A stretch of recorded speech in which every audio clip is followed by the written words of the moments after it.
নমস্কার বন্ধুরা, সুজাতা কিচেনে আপনাদের সকলকে স্বাগত। আজকে মাত্র দুটো ডিম দিয়ে আজকে রান্নাটা করে নেব। এই দুটো ডিম দিয়ে যে রান্নাটা করব এটা কিন্তু ভাত বা রুটি পরোটা যার সঙ্গেই খাও খুবই ভালো লাগবে, আর বিশেষ করে যারা ডিম ভালোবাসো তাদের তো আরও ভালো লাগবে। প্রথমে পেঁয়াজ, একখানা পেঁয়াজ কুচানো, তার মধ্যে দুটো ডিম আর অল্প একটু আদা রসুন বাটা দিয়ে ভালো করে আমি ফেটিয়ে নিয়েছি। আর কড়াইতে আমি পরিমাণ মতো সর্ষের তেল দিয়ে দিচ্ছি। ডিমটা ভাজার জন্য অল্প করে সর্ষের তেল দিলাম। ডিমটা ফেটানো ডিমটা আমি কড়াইয়ের মধ্যে দিয়ে দিচ্ছি, আর কড়াইয়ের মধ্যে দিয়ে এটা কিন্তু অমলেটের মতো ভাজা করব। ওইদিকে কিন্তু আমি আলু ডুমো ডুমো করে কেটে নিয়েছি, তার সঙ্গে একখানা মিডিয়াম সাইজের টমেটো, একটা পেঁয়াজ আর আদা রসুন বাটা আমি রেডি করে নিয়েছি। এদিকে ডিমের অমলেটটা হয়ে গেছে। ডিমের অমলেটটা যখন হয়ে গেছে তখন আমি ডিমের অমলেটটাকে আমি কেটে নিচ্ছি। এই ডিমের অমলেটটা তোমরা চাইলে বড় সাইজও করতে পারো, আরও ছোটো সাইজও করতে পারো, আর চাইলে আরও ডিম দিতে পারো। আমি এখানে দুটো ডিম দিয়ে রান্নাটা করছি। ডিমের অমলেটগুলো হয়ে গেছে, আমি এবার তুলে রেখেছি। ওই কড়াইয়ের মধ্যে আমি পর্যাপ্ত পরিমাণে তেল দিয়ে দিলাম।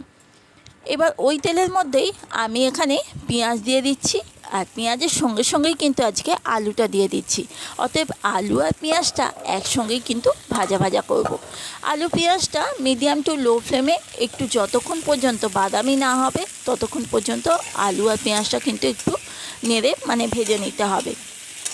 নাড়তে নাড়তে দেখো আলু পেঁয়াজের কালারটা চেঞ্জ হয়ে গেছে, পেঁয়াজের কালারটা বেশ বাদামি রঙ হয়ে গেছে। তখন আমি কেটে রাখা টমেটোটা দিয়ে দিলাম।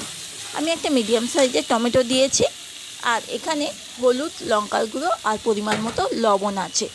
এবার তার মধ্যে দিয়ে দিচ্ছি 1 চামচ আদা রসুন বাটা।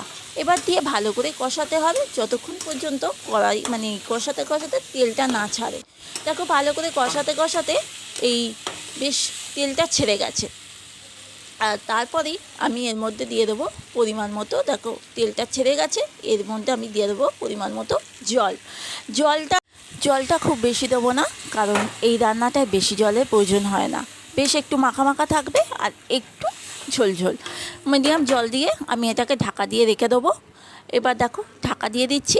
এবার ঢাকনাটা খুলে প্রথমেই দেখবো আমার আলুগুলোকে আগে চেক করে নেবো। আলুগুলোকে একটু চেক করলাম, আর এই যে দেখছো একটু ঝোল ঝোল, এটা কিন্তু ডিম দিলে আরও টেনে যাবে।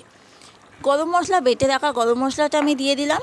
গরম মশলাটা দিয়ে তার মধ্যে আমি ভেজে রাখা ডিমগুলোকে দিয়ে দিলাম। এবার সমস্ত কিছু ভালো করে নাড়াচাড়া করে কিন্তু আর 2-3 মিনিট ঢাকা দিয়ে রেখে দেবো, যাতে একটা সুন্দর গন্ধটাও থাকবে। আর তারপর দেখো আমি তোমাদের ঢাকা দিয়ে দেখাচ্ছি। রেসিপিটা একদম রেডি। এই রান্নাটা কেমন লাগলো অবশ্যই জানিও। আজকের মতো আসছি, টাটা।